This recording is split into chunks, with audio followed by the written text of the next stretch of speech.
Vincent, as-tu une phrase, un mantra ou quelque chose que tu dis régulièrement là, auquel on peut t'associer? Quelque chose que je dis souvent, et puis particulièrement ici à l'interne à la FMSQ, je dis souvent, on peut dire à peu près n'importe quoi, ça dépend toujours comment on le dit. Excellent. Bienvenue à La santé au-delà des mots, un rendez-vous avec des gens passionnés du réseau de la santé. Votre hôte, Jean-Pierre Gagné, lui-même médecin, vous fera partager sa passion pour le domaine et vous fera découvrir une foule d'invités et d'acteurs clés du réseau. Voici votre hôte, le Dr Jean-Pierre Gagné. Bonne écoute! Alors, bonjour, je suis Jean-Pierre Gagné et bienvenue à cet épisode du balado La santé au-delà des mots. Ce matin, nous sommes à Montréal, au bureau de la Fédération des médecins spécialistes du Québec avec Dr Vincent Oliva, qui est président de la Fédération. Vincent, bon matin. Bonjour. Merci d'être avec moi ce matin. C'est très agréable de trouver du temps à travers ton horaire très chargé. Ça me fait plaisir. Alors, je vais tenter de te connaître et de te présenter sans te mettre dans l'embarras ce matin. Donc, je te présente rapidement. Tu es né le 27 septembre 1963. Tu as 58 ans. Tu as fait tes études collégiales au Collège Stanislas de Montréal, où tu as gradué en 1981. Je te connais d'ailleurs de cette époque, puisque tu étais dans la classe de mon frère aîné, Marc. Exact. Et tu as par la suite complété ton doctorat en médecine à l'Université de Sherbrooke en 1985. Tu as fait un internat multi à Sherbrooke, une résidence en radiologie, à la fois à Sherbrooke et à Montréal. Exact. Et par la suite, un fellowship en radiologie d'intervention à l'Université de Virginie aux États-Unis de 90 en 91. De 2016 à 2021, tu as été président de l'Association des radiologistes du Québec. Tu as publié d'innombrables publications, résumés, tu as obtenu des bourses de recherche, des honneurs et de multiples reconnaissances. Depuis mars 2021, tu es président de la Fédération des médecins spécialistes du Québec. Donc, c'est court, mais ça présente quand même, en résumé, ta carrière. J'avais envie de commencer par te demander, compte tenu qu'on vient de la même institution, là, tes souvenirs de tes études au Collège Stanislas dans les années, fin des années 70, début 80. Je suis content d'être allé au Collège Stanislas parce que c'est une bonne éducation, mais c'est quand même... c'était tough, Stanislas. Ouais. Il y avait beaucoup de compétition. C'était des petites classes, puis tout le monde voulait rentrer dans des programmes contingentés. C'est une école un peu, je pense, qui était déphasée dans le sens où c'était l'éducation classique française, et puis par rapport à mes amis qui allaient au cégep, on dirait qu'on était dans une autre époque. Alors, je dis pas que c'est nécessairement mauvais, mais moi, je l'ai vécu comme ça. Et puis, mais ce dont je me souviens surtout, c'est quelques professeurs qui étaient particulièrement colorés, puis surtout des amis. Tu sais, c'est drôle parce que il y a des amitiés qui datent de ce temps-là qu'on garde là, tout au long de notre vie. Alors, c'est de ça que je me souviens. Mais si c'était à refaire, tu aurais opté pour le système québécois ou... Je suis ambivalent là-dessus, là, tu le sens. Ouais. Et d'ailleurs, j'ai pas envoyé mes enfants là. Ah non? Non, Okay. je les ai envoyés. Ils sont allés à Brébeuf, puis enfin, bref, pas dans une école française. Peut-être que c'est pas innocent, mais comme je dis, je suis content de l'avoir fait, mais j'ai trouvé que c'était tough. OK. Puis quand je suis arrivé à l'université en médecine, j'ai trouvé ça très facile. OK. Par contre, certains disaient du Collège Stanislas à l'époque, c'est compte tenu que c'était petit, des petites classes, qu'on était peut-être mal préparés aux environnements des grandes institutions, les grandes classes, ça, de tomber de 30 à, je sais pas, à l'époque, probablement 150 étudiants dans ta cohorte. Là, donc, oui, cet enjeu. aspect-là, non, m'a pas vraiment dérangé, en fait, mais...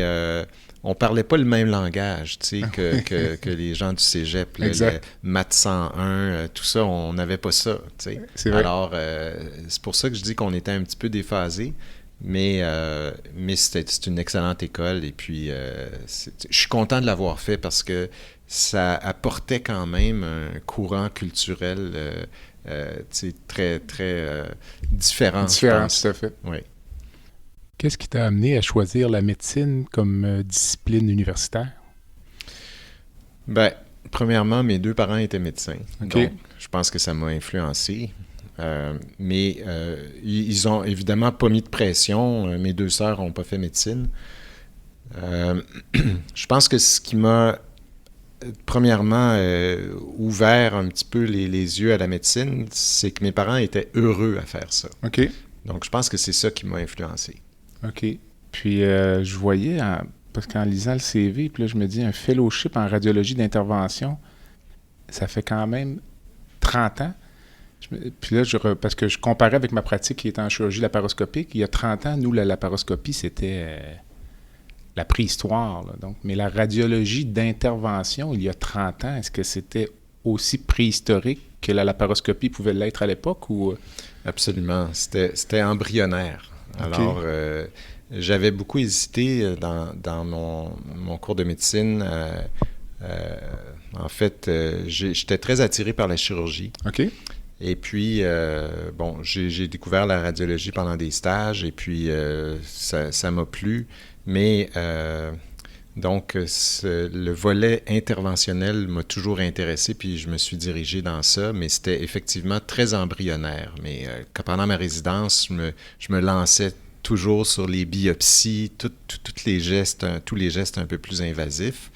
Et puis, mais effectivement, à l'époque, il n'y avait pas grand-chose. Il y avait peu de matériel commercialement disponible et donc c'était assez rudimentaire, mais ça s'est développé très, très vite. Ça a explosé dans les années après. Là. Est-ce qu'il y a encore actuellement des grandes avancées ou c'est plus une genre de période de stabilité au niveau technologique? Hein? Non, ça progresse très vite. OK. Le développement du matériel, toute l'innovation, ça progresse beaucoup encore. OK. Puis, si on revenait là, donc à ton rôle de président de la FMSQ, c'est quoi la Fédération des médecins spécialistes du Québec? D'où ça vient, la structure? Bien, la Fédération des médecins spécialistes a été créée initialement en 1965, donc juste avant la création de la Régie de l'assurance maladie. Mais curieusement, en fait, elle a été créée pour les mêmes raisons qui existent encore, c'est-à-dire pour représenter les médecins spécialistes, pour qu'ils puissent parler d'une seule voix, disons, en vis-à-vis du gouvernement. Okay. Donc, et puis à l'époque, évidemment, il y avait moins de spécialités. Je pense qu'il y avait 11 spécialités qui s'étaient regroupées, puis après ça, les autres ont suivi. Mais donc, mis à part le nombre, là, c'était essentiellement les mêmes raisons qui prévalent encore aujourd'hui. Alors, la première question qui tue, donc, de prendre le mandat de président de la FMSQ, est-ce que c'est... Es-tu masochiste? Parce que tu as une belle carrière de radiologiste, tu penses que tu as des loisirs, semble-t-il, j'ai entendu, un excellent joueur de golf, tu approches de la soixantaine, tu aurais pu faire autre chose que de... Écoute, je pense que j'ai pas en moi une once de masochisme. Pour répondre directement à ta question, je dirais que peut-être un peu le sens du devoir. Okay. Ça, je pense que je l'ai. En fait, je n'étais pas du tout parti pour ce genre d'orientation-là. J'étais vraiment un universitaire pur et dur, là, plutôt dans la recherche, les publications. C'est ça ton curriculum vitae. C'est ça, l'enseignement. Puis, à un moment donné, je me suis rendu compte que il y avait des choses à changer dans le système et puis que l'implication associative, disons, pouvait faire bouger les choses. Okay. Donc, je me suis toujours impliqué un petit peu, disons... pas parce que j'étais intéressé à ces postes-là, mais parce que je voulais que les choses changent. Fait que plutôt qu'être dans les estrades puis critiquer, j'aimais mieux y aller, me présenter puis essayer de faire avancer les choses. Puis c'est un peu ce qui est arrivé à la FMSQ. Dans le fond, j'étais président d'une association, les radiologistes, mais il y avait plusieurs autres présidents d'associations disons, qui se sont regroupés, si je peux dire ça comme ça, puis qui m'ont incité à me présenter. T'sais. Donc, c'est un petit peu comme ça que c'est arrivé. C'est arrivé, je dirais, plutôt naturellement. Puis j'ai dit, moi, je suis prêt à y aller, mais si j'y vais pour vous. Autrement dit, ça me fait plaisir d'y aller. Puis quand les gens voudront plus que je fasse ça, ou si moi je veux faire autre chose, je vais changer de vocation. Mais je le fais un petit peu, si on veut, parce que je crois que les médecins spécialistes sont des gens engagés et bienveillants. Et je pense qu'il faut bien les représenter, puis sans prétention, je suis là pour essayer de faire une différence. Puis je crois que les médecins ont un rôle de leadership à jouer dans le système de santé. Quand as-tu pris ta décision de te présenter à la FMSQ? Ça a été juste un long processus ou il y a comme une date ou un moment où... Disons que j'ai commencé à faire une réflexion un peu plus sérieuse à peu près 1 an avant. OK. 1 an avant l'élection. Au début de la pandémie, à toute fin pratique. Oui, au début de la pandémie. Et puis, donc, cette réflexion-là s'est poursuivie. Puis là, c'était une réflexion interne. Puis après ça, quand j'ai pu échanger avec d'autres présidents d'associations, puis que je voyais qu'il y avait du support, c'est là que ça s'est précipité. Fait que vraiment, j'ai commencé à réfléchir, puis peut-être 6 mois avant, j'ai vraiment décidé de plonger. Le fait de te présenter alors que tu es président de l'Association des radiologistes, compte tenu de l'héritage mitigé du docteur Barrett, est-ce que c'était un boulet ou c'était quelque chose à porter sur tes épaules? Oui, c'était un enjeu, absolument. C'était un enjeu, c'est-à-dire que je pense que l'éléphant dans la pièce, c'était toujours d'expliquer aux gens que la méthode Barrett puis ma méthode, c'était des méthodes qui étaient presque diamétralement opposées. OK. Et donc, je mettais ça au clair dès le départ. Puis l'autre chose que je mettais au clair, évidemment, c'est que si j'allais là, bien sûr, c'était pour défendre l'ensemble de la médecine spécialisée. Ça, je pense que les gens ont réalisé ça assez vite. Tu ne prends pas ce genre de poste-là pour, disons, te mettre en conflit d'intérêts, là. Mais par rapport, évidemment, à l'héritage de Gaétan Barrett, je pense que les gens qui me connaissent de toute façon savent très bien que mes méthodes sont très différentes. Est-ce que pour toi, c'est un enjeu de devenir un personnage public? Tu es projeté à l'avant-scène ou tu es appelé à l'être? Tu pourrais être aux nouvelles ce soir? C'est un apprentissage. C'est pas quelque chose qui me, disons... je recherche pas ça particulièrement. Et puis, ça me repousse pas non plus. Je pense que disons, la carrière académique, le fait de donner des conférences à des auditoires assez larges, c'est une certaine préparation. Ensuite, l'Association des radiologistes, ça a été une bonne école pour ça parce que on a souvent été dans les médias aussi. Donc, ça a été un apprentissage, puis c'est quelque chose que je suis prêt à, si on veut, là, à vivre. Dirais-tu que la Fédération, qui est une grosse organisation, piloter ça, est-ce que c'est plus comme piloter un paquebot ou une Ferrari?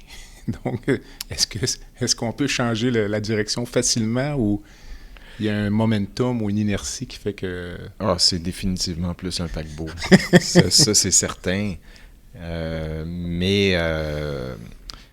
Donc, puis je dis souvent, quand on est en médecine sur le terrain, la quantité d'énergie qu'on doit mettre est à peu près égale au résultat qu'on obtient. OK. Quand c'est une organisation comme la FMSQ, il faut mettre à peu près 10 fois l'énergie pour avoir l'équivalent de résultat. Parce que c'est une grosse boîte, il y a beaucoup de parties prenantes. Nos vis-à-vis, c'est le gouvernement, c'est le ministère, il y a d'autres partenaires aussi. Donc, c'est pas si évident, disons, d'avancer toujours de façon efficace. L'important, c'est d'aller dans la bonne direction. Les relations avec le ministère de la Santé, parce qu'on m'a dit qu'à une certaine époque, les ponts ont été à toute fin pratique coupés entre l'ancienne présidente, Dr Franqueur et Gaétan Barrett. Est-ce que c'est mieux? Tu vas me dire que oui, j'imagine. Ça?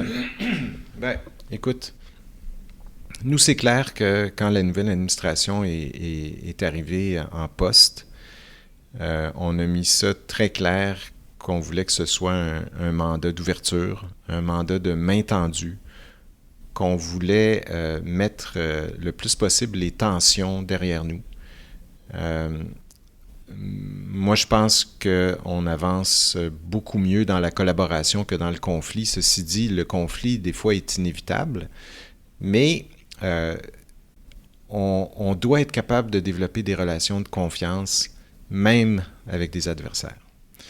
Donc, on essaye d'enlever tout ce qui est émotif, tout ce qui est je t'haïs, je t'aime pas.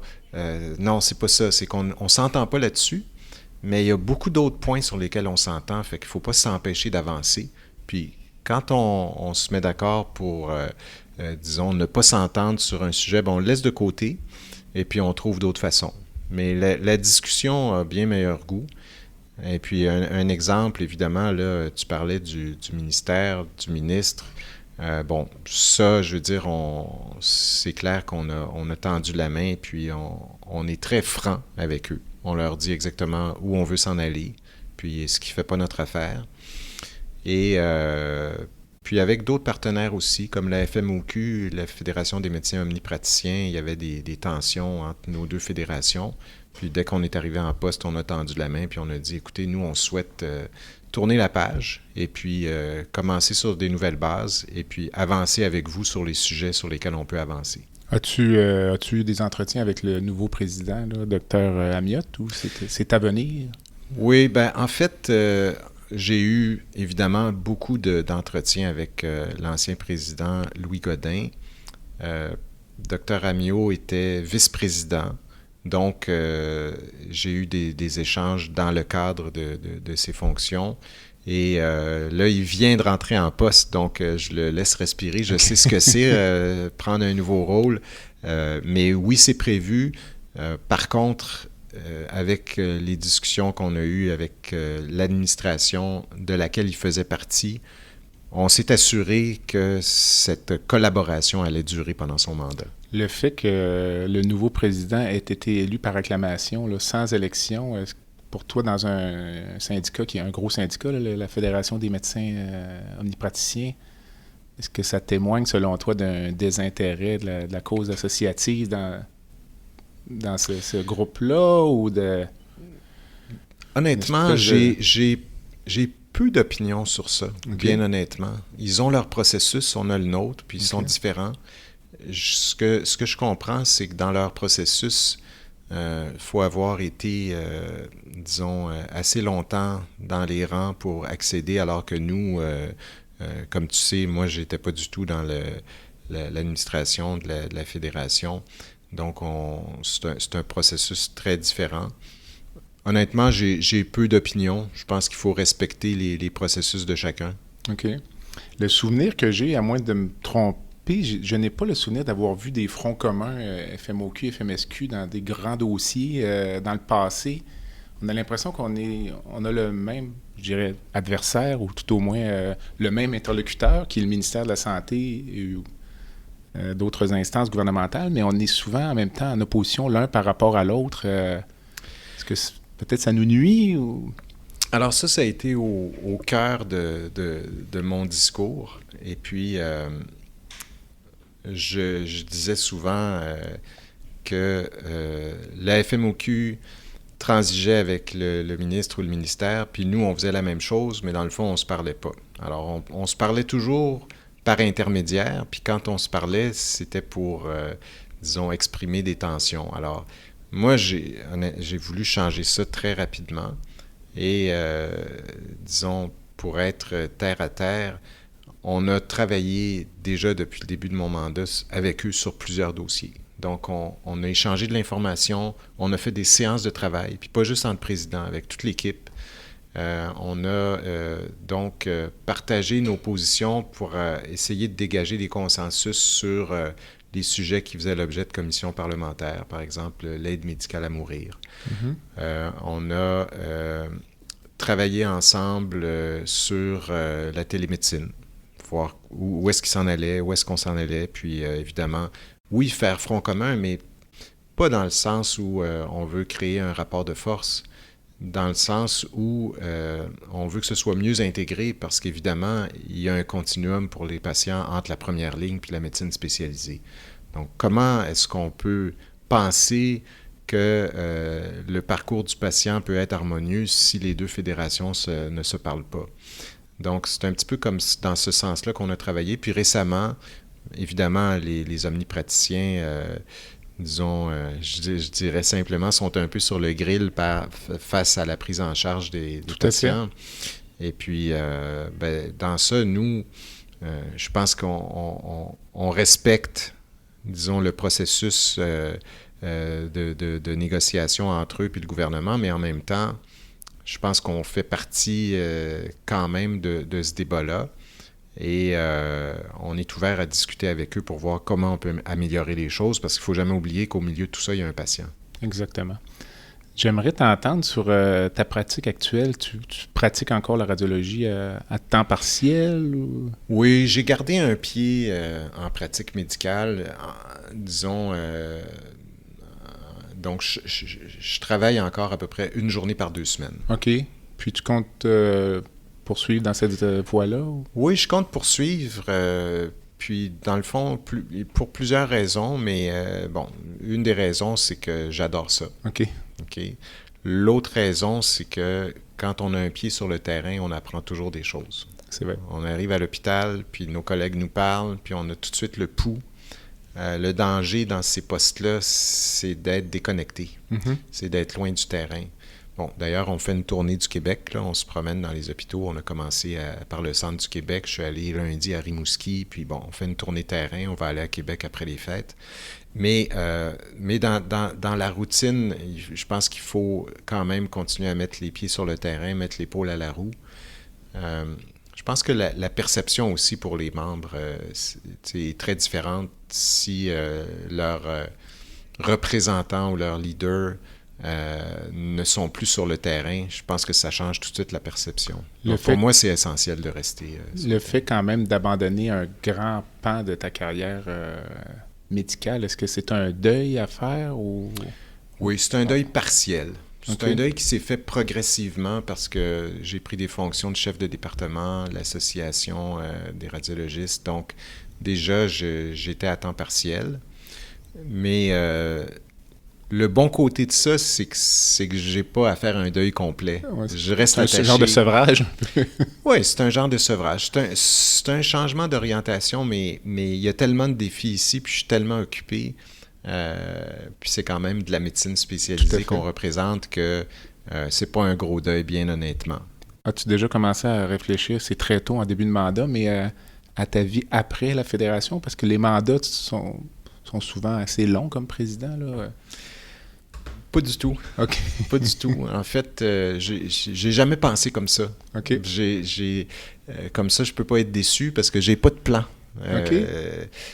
J'ai saisi, si on veut, des opportunités ou pris des portes que je pensais qu'ils pouvaient s'ouvrir ou que je pouvais ouvrir. Mais pour l'instant, j'adore ce que je fais. Je suis content des choix que j'ai faits. Et puis, on verra dans le temps comme dans le temps. Est-ce que tu te verrais faire de la politique un jour, comme ton prédécesseur? Non, je pense pas. Ça m'est jamais vraiment passé par la tête. C'est, encore une fois, il y a une fonction politique à être président de la fédération, mais au départ, c'est vraiment pour, disons, défendre la médecine spécialisée, puis, disons, faire en sorte que la médecine spécialisée puisse agir comme un leader dans le réseau. Donc, ça part de là, et le côté politique fait partie de la job, mais faire de la politique pour faire de la politique, ça ne m'a jamais particulièrement attiré. À l'époque, le passage de Gaétan Barrette à toute fin pratique de la présidence de la FMSQ à un rôle politique, est-ce que tu y voyais une forme de conflit d'intérêts ou est-ce que tu penses qu'il devrait y avoir un genre de période de tampon, un peu comme dans les grandes entreprises parfois, là, des genres de pas de clause de non-compétition, mais as-tu déjà réfléchi à ça ou... C'est-à-dire que j'ai un malaise avec ça. OK. J'ai un malaise avec ça. Je trouve que de changer de camp du jour au lendemain, parce qu'il faut le dire, c'est des camps quand même qui s'affrontent. Mais tout à fait. Je trouve ça particulier. Donc, c'est quelque chose... je ne sais pas s'il devrait avoir des règles par rapport à ça. Mais, puis là, je me garde bien de critiquer parce que je ne suis pas dans les souliers de ceux qui font ces choix-là. Puis, je suis certain qu'eux le font pour des bonnes raisons. Mm-hmm. Cependant, moi, j'aurais un malaise par rapport à ça. J'aurais un conflit éthique. OK. À suivre. À suivre. Dis-moi, le fait d'avoir pris la présidence de la Fédération en pleine pandémie, est-ce que ça a posé pour toi des enjeux particuliers ou est-ce que c'est un peu décevant à certains égards parce que tu rencontres moins les membres, les délégués? Je pense qu'il faut... dans la vie, il faut s'adapter. Tout à fait. J'essaie de ne pas me faire d'idées à l'avance sur... ça ne veut pas dire qu'on peut planifier puis envisager des meilleurs et pires scénarios, mais j'essaie vraiment de ne pas faire d'idées de ce qui s'en vient, surtout dans des jobs comme ça. Il y a tellement d'imprévus que je les prends comme ils viennent. Donc, je ne peux pas dire que je suis déçu, je ne peux pas dire que je suis agréablement surpris. Évidemment, j'aurais souhaité que la pandémie n'existe pas, mais la vie continue. Donc, pour moi, c'est un événement, encore une fois, je pense qu'il a certainement apporté un élément de difficulté additionnelle. Ça a été perturbant pour la société en général, pour les médecins aussi, qui sont au front, qui doivent délaisser leur clientèle pour s'occuper plus des patients COVID. C'est, disons, je pense, personnellement difficile pour eux, mais pour tout le monde. Mais... les circonstances, on ne les choisit pas. Je me dis que si je n'avais pas été là, celui ou celle qui aurait été là à ma place aurait eu à vivre ça. Donc, je pense qu'il faut naviguer du mieux qu'on peut dans les circonstances qu'on ne choisit pas. Et puis, je pense qu'on s'est débrouillé pas si mal. Je parle de la communauté médicale en général. Les médecins ont répondu à l'appel. L'aspect de ton rôle de président de la FMSQ qui t'a le plus surpris? Tu savais quand même à quoi t'attendre, mais est-ce qu'il y a des choses que tu t'es dit « Oh! » Ce qui m'a surpris, c'est... parce que je savais que c'était un environnement qui n'était pas facile, une grosse barque, etc. Ce qui m'a surpris, c'est à travers les interactions que j'ai eues avec les gens, à quel point ils respectaient ce rôle-là. OK.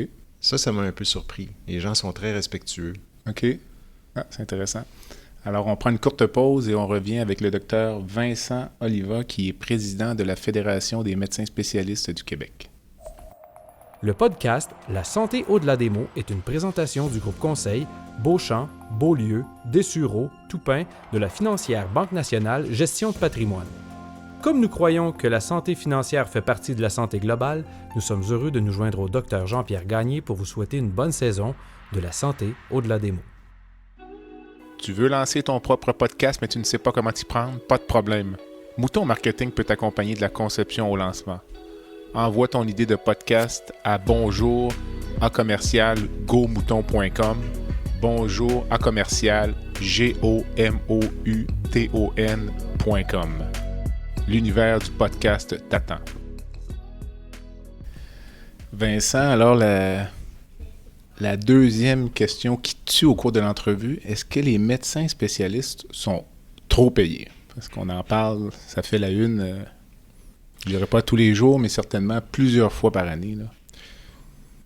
Non, c'est pas une question qui tue tant que ça. C'est un enjeu délicat, là, la rémunération, parce qu'effectivement, ça fait souvent le front page. Mais je crois beaucoup à l'équilibre des forces en présence, de la négociation, et je pense qu'on est où on devrait être. OK.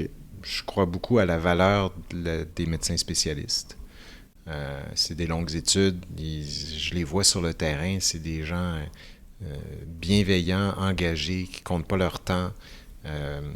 Donc, je pense qu'il y a certains médecins qui gagnent probablement trop d'argent, d'autres qui gagnent probablement pas assez d'argent. Mais en moyenne, je pense que l'endroit où on se trouve est le résultat de négociations de bonne foi. Et puis, il y a un marché. Il y a un marché nord-américain. Puis je pense qu'on est à l'endroit où on devrait être. Dans une société comme la nôtre, où il y a un tiers payeur, en même temps, on est des professionnels autonomes. C'est une profession libérale, donc tu en as parlé un peu, mais comment on établit la valeur, entre guillemets, monétaire d'un médecin, là? Donc, on se compare aux autres provinces canadiennes, on se compare aux Américains, on se compare aux médecins de famille. Un peu de tout ça. Puis c'est sûr que le gouvernement a décidé d'utiliser comme instrument de mesure les autres provinces canadiennes. Alors, je pense qu'il y a certainement une logique à ça. Donc, encore une fois, je crois beaucoup à la négociation. On parle des fois de la capacité de payer, mais c'est particulier parce que c'est une drôle de notion, la capacité de payer. Oui, il faut en tenir compte dans la mesure où on croit à un système de santé universel. Moi, je crois beaucoup à ça. Tu sais, je pense que la médecine devrait être effectivement universelle. Je ne crois pas au ticket modérateur.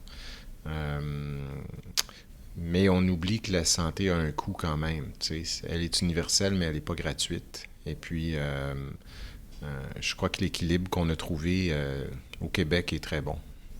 On parle aussi souvent dans les médias des médecins millionnaires. Donc, est-ce que c'est un enjeu important pour toi ou c'est un faux débat, là, Non, c'est un enjeu réel, puis c'est un enjeu important. D'ailleurs, on est en train de faire un exercice sur les médecins à haut revenu. Donc, ce qu'on veut faire dans cet exercice-là, c'est d'abord regarder en détail pourquoi ces médecins-là, disons, gagnent tant d'argent. Ils donnent beaucoup de services, mais à un moment donné, je pense qu'il faut qu'il y ait une limite. Alors, oui, c'est un enjeu, puis on le regarde. As-tu l'impression parfois qu'il y a une certaine proportion de nos collègues qui sont trop omnubilés par les enjeux strictement financiers, puis oublient parfois les choses plus importantes là, de leur pratique médicale? Je dirais qu'il y a eu quand même une transition, un shift dans les dernières années. Je pense que le débat sur la rémunération était très présent parmi les médecins quand ils étaient largement en dessous des moyennes canadiennes. Donc au Québec, évidemment, ils gagnaient beaucoup moins d'argent. Ça les préoccupait beaucoup. Il y a eu un rattrapage qui a été fait. Puis depuis ce rattrapage, ils sont beaucoup plus préoccupés par d'autres enjeux, comme par exemple les conditions de pratique. Donc, je pense, je vois très bien ce changement de discours, autant dans les assemblées de délégués que dans la commission des présidents. Les médecins actuellement ne sont pas toujours en train de parler d'argent. On le voit aussi dans les médias, on voit que les médecins spécialistes, puis ça fait du bien. Enfin, les médecins spécialistes parlent de médecine spécialisée sur la place publique. Puis on l'a vu beaucoup dans le temps de la pandémie. Donc, je pense que cette transition-là est bien amorcée. Penses-tu quand même, au-delà de la rémunération, que la santé occupe une trop grande place dans l'espace médiatique?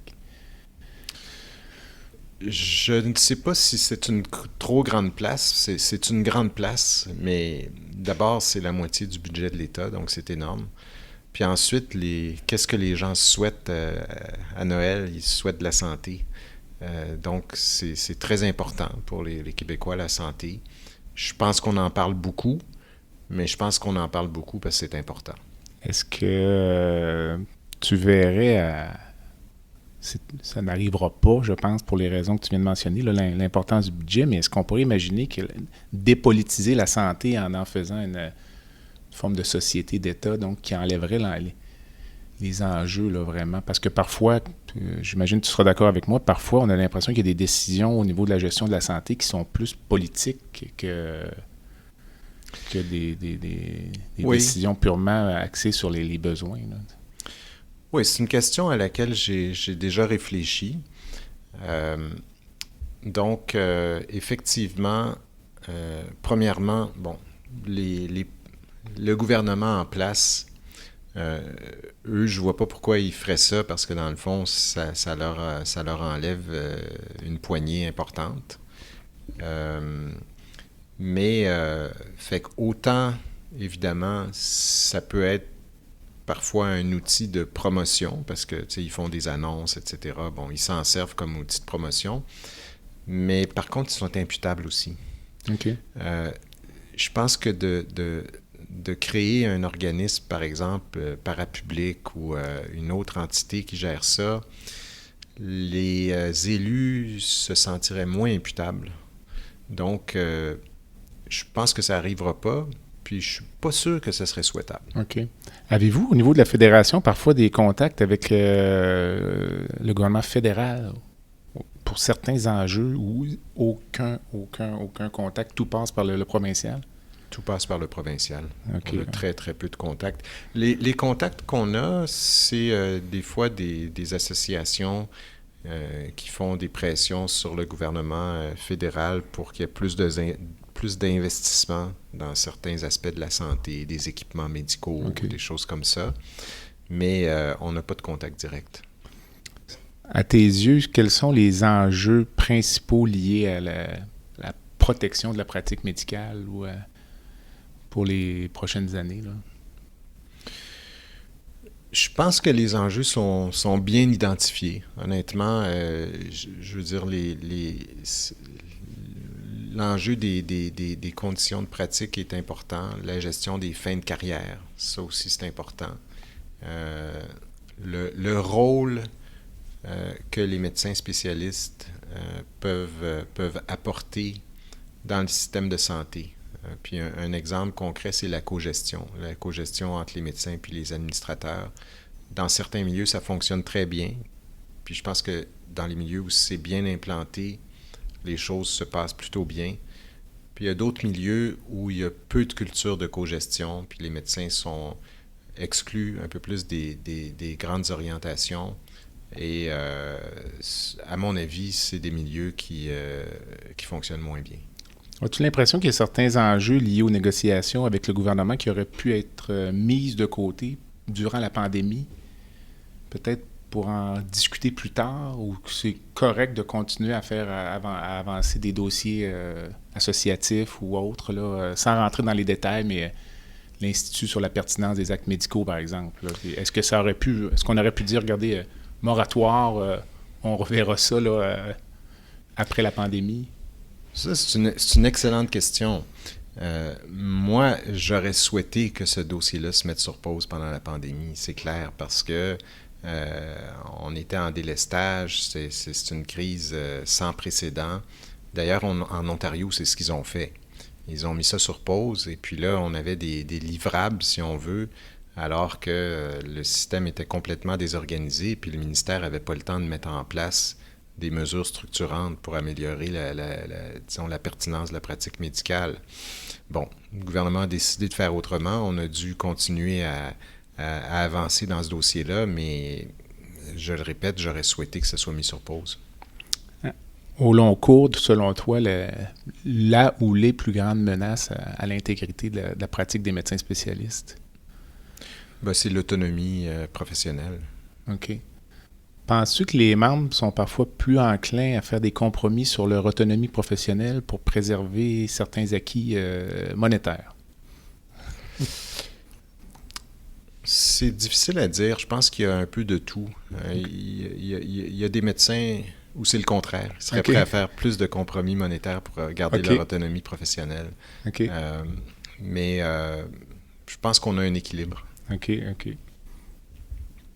dans tes rêves les plus fous, lorsque tu vas quitter la présidence de la FMSQ un jour, là, tu verrais la Fédé où, là, tu voudrais l'amener où, là, comme organisation? Ben, je voudrais qu'elle soit plus efficace. Il y a des dossiers qui traînent en longueur. Donc, je voudrais que les associations affiliées soient contentes de l'efficacité de la FMSQ. Je voudrais que l'image de la FMSQ se rapproche de l'image que les médecins spécialistes ont sur le terrain. Autrement dit, les médecins spécialistes comme syndicats sont généralement plutôt mal perçus.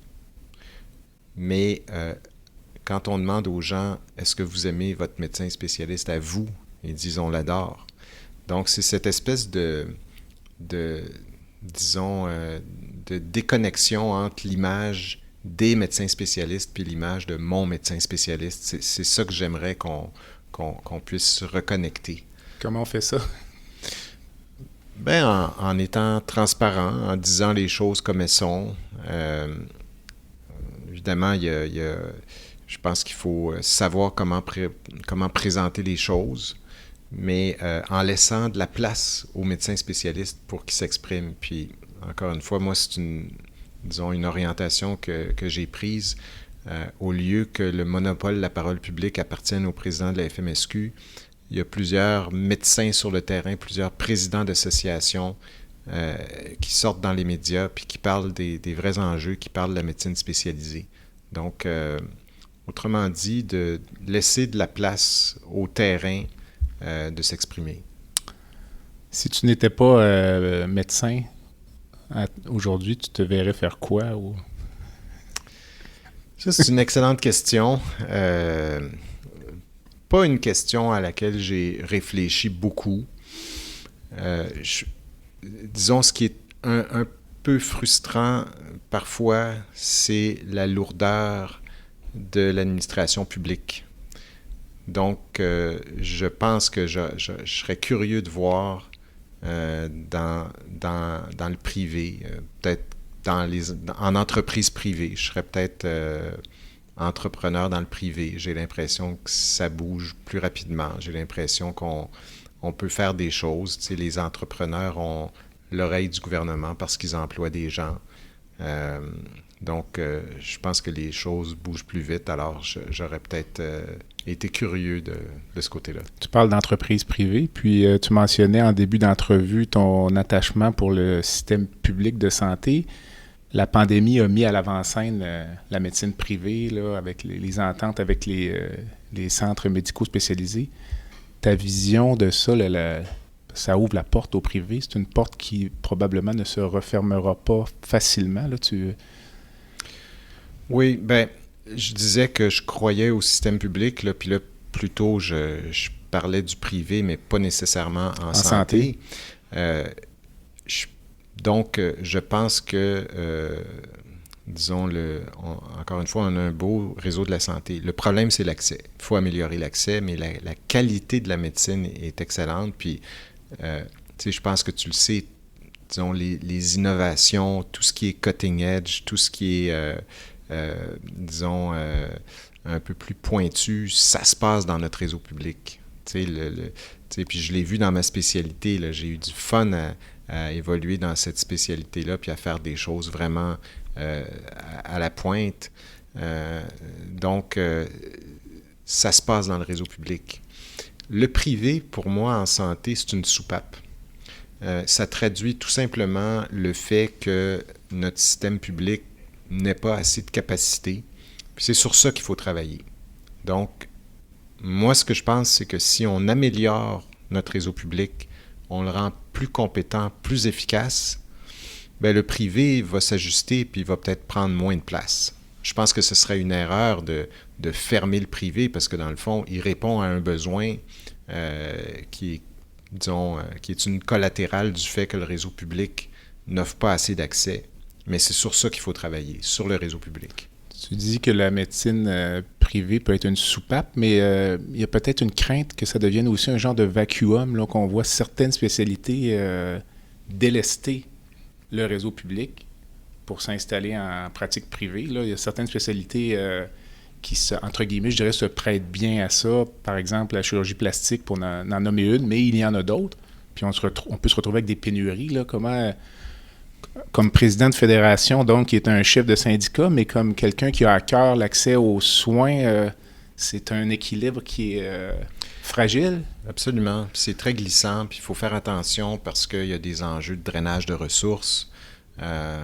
Donc, disons, moi, chaque fois que j'ai pu le faire, je me suis manifesté en faveur du réseau public. Il faut préserver notre réseau public. Que le privé existe comme soupape, c'est une chose. Qu'il draine des ressources, que le réseau privé draine des ressources du réseau public, ça, c'est plus problématique. Donc, je pense que, disons, quand c'est approprié de mettre certains filtres, certaines barrières pour se protéger contre ça, je pense qu'il faut le faire. Pourrais-tu imaginer une structure ou une législation qui oblige, par exemple, les médecins spécialistes à offrir un certain pourcentage de leur pratique au réseau public ou un certain nombre d'années de carrière dans le réseau public avant de passer au privé, là? Encore là, on marche sur des œufs, peut-être, comme président de fédération? Non, en fait, en cas de force majeure, tu sais, de base, j'aime pas la coercition. Je pense que si on offre des bonnes conditions et que le réseau fonctionne bien, les médecins vont vouloir travailler dans le réseau public. Je pense que s'ils quittent le réseau public, il y a peut-être des raisons. C'est sûr que s'ils s'en désintéressent ou ils délaissent, disons, pour des raisons de lourdeur, oui, ça peut être problématique. Mais il ne faut pas oublier que dans certains hôpitaux, il y a une limite de ressources, puis il y a certaines spécialités qui sont un peu forcées de quitter l'hôpital parce que le réseau hospitalier ne leur donne pas assez de capacité pour voir leurs patients, les cliniques externes, etc. Alors, il n'y a pas de recette là, qui fit pour toutes les spécialités. Mais, puis oui, il y a certaines associations qui envisagent, disons, une certaine obligation que les médecins en privé participent, par exemple, à des gardes ou participent à la couverture de régions. Donc, c'est des choses qu'on envisage, mais il faut le faire avec de la réflexion puis du doigté, parce que, je le répète, j'aime pas la coercition. Le plus beau souvenir de ta carrière médicale? Le plus beau souvenir de ma carrière médicale, c'est en fait, il y a un jeune patient dans la quarantaine qui avait, disons, ce qu'on appelle une fistule aorto-œsophagienne, une fistule entre l'aorte et l'œsophage, puis il y avait des hémorragies digestives, il avait été opéré 3 fois, il y avait des abcès dans le médiastin, puis les médecins avaient dit on n'a plus rien à offrir, le patient va mourir. Et puis il y a un intensiviste qui était venu me voir puis qui m'avait dit est-ce que tu as quelque chose à offrir? On est en quelle année? On est dans les années 90. On est on est à la préhistoire. Donc. On est dans la préhistoire au début de ma pratique, quand j'avais du front tout le tour de la tête. Et puis, donc, l'intensiviste me dit, est-ce que tu as quelque chose à offrir? Puis, je lui ai dit, laisse-moi y réfléchir. Mais il dit, réfléchis vite. Alors, j'ai réfléchi vite, puis je lui ai dit, écoute, on peut essayer de faire quelque chose, mais je te préviens, c'est du bricolage. Donc, il faut que je rencontre le patient pour lui expliquer, puis sa femme. Donc, j'ai rencontré le patient, sa femme, je leur ai dit, écoutez, il y a peut-être quelque chose qu'on peut faire, mais il n'y a pas de matériel commercialement disponible, mais on est prêt à tenter quelque chose. Donc, le patient, lui, comprenait très bien la situation, sa femme aussi, puis ils ont accepté qu'on essaie de faire quelque chose, puis dans le fond, on a pris une prothèse qui existait sur le marché, puis on a pris un morceau de dacron qu'on a cousu dessus. On a monté ça sur un ballon qui servait à dilater des valves mitrales.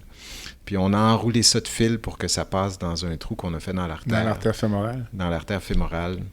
Et puis ça a fonctionné. En fait, c'est le premier stent graft au Canada, puis on l'avait fabriqué. Maison. Puis, oui, maison. Puis c'était le seul survivant, en fait, d'une fistule aorto-œsophagienne traitée de manière non chirurgicale. OK.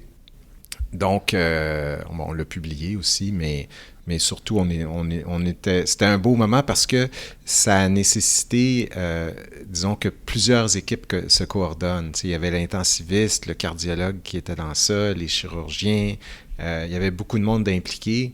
Donc, ça a vraiment permis disons, de sortir des sentiers battus et puis vraiment de réfléchir en équipe et puis d'offrir quelque chose aux patients que lui voyait comme un petit miracle. Donc, J'imagine. Ça a été très, disons, enrichissant comme expérience. Quand même. Il y a 30 ans, je peux imaginer l'ambiance.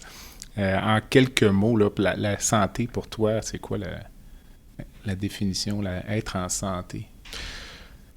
Être en santé, c'est, je pense, surtout dans la prévention. En fait, je pense qu'on n'en fait pas assez de prévention. Donc, la santé, premièrement, c'est d'être bien dans sa peau, d'être bien dans sa tête, de faire des choses simples, d'avoir un équilibre de vie.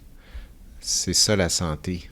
Donc, des bonnes habitudes de vie, de prendre du temps pour soi. Alors, on approche la fin de l'entrevue. Il y a une section baguette magique dans cette entrevue, donc où je te donne la baguette dans un premier temps, puis je te laisserai changer instantanément une chose dans le système de santé aujourd'hui. En décembre 2021, ce serait quoi? Ce serait d'éliminer la bureaucratie. Ce serait effectivement, il y a beaucoup de silos dans notre réseau. Donc, si je pouvais changer quelque chose, ce serait ça, de le rendre plus efficace. Si je reprends la baguette magique et je te permets de rencontrer une personne dans le monde, qu'elle soit vivante ou décédée, pour prendre un café ou un verre, ce serait qui? Ah, ce serait mon père. Mon père qui est décédé il y a 14 ans à peu près. Et puis, évidemment, qui a pas pu voir grandir assez ses petits-enfants. Fait que, je voudrais qu'ils puissent voir où ils sont rendus et puis pouvoir échanger avec lui. As-tu une cause qui te tient à cœur ou un organisme, une fondation que tu aimerais nous présenter? En fait, on a la Fédération des médecins spécialistes a une fondation qui est plutôt mal connue. Puis, sa mission à la Fondation, c'est d'aider les proches aidants. Donc, les gens ne savent peut-être pas que plus qu'une personne sur 5 au Québec est proche aidant. Donc, c'est des gens qui sont extrêmement dévoués. Puis, si ces gens-là n'étaient pas là, les proches aidants, le réseau public ne pourrait pas donner des soins de la même qualité, ne pourrait pas supporter ces personnes-là qui souvent sont en perte d'autonomie. Donc, c'est une cause à laquelle j'adhère complètement. L'autre cause pour laquelle on a donné aussi, la fondation de la FMSQ, c'est la violence faite aux femmes. Je pense que ça s'est, disons, manifesté encore plus pendant la pandémie, qui a été très difficile. Et je pense qu'en 2021, ça fait mal au cœur de voir cette violence faite aux femmes. On est en fin d'entrevue, donc un dernier conseil, une pensée là, avant de nous quitter, peut-être soit pour des collègues ou pour nos patients. Ou... Oui, un dernier conseil, je dirais écouter. Écouter. Je pense qu'il faut écouter les autres. Il faut se mettre peut-être plus à la place des autres. C'est un peu ce qu'on essaie de faire à la FMSQ, puis je disais tantôt qu'on voulait, disons, travailler plus en collaboration, puis en confiance, puis même en négociation. Souvent, quand on se met à la place de l'autre et puis qu'on comprend ce qu'il veut, c'est plus facile de dénouer l'impasse. Merci. Alors, ceci conclut mon entretien avec Dr Vincent Oliva, qui est président de la Fédération des médecins spécialistes du Québec. Vincent, merci. Ça me fait plaisir. Merci beaucoup de t'être déplacé. Ah, c'est très aimable et bonne chance pour la suite. Donc, à l'aube d'une autre vague la pandémie. Donc, je remercie les auditeurs. Je vous invite à visiter le site web qui est www.baladosante.ca ou BALADOSANTE.ca. Je vous invite à vous abonner au balado sur la plateforme de votre choix. Je vous invite à vous abonner à mon site web, à m'envoyer des commentaires, des suggestions d'invités. Et je fais également un appel aux commanditaires qui aimeraient supporter cette activité. En attendant, je suis Jean-Pierre Gagné et vous avez écouté La santé au-delà des mots. À bientôt.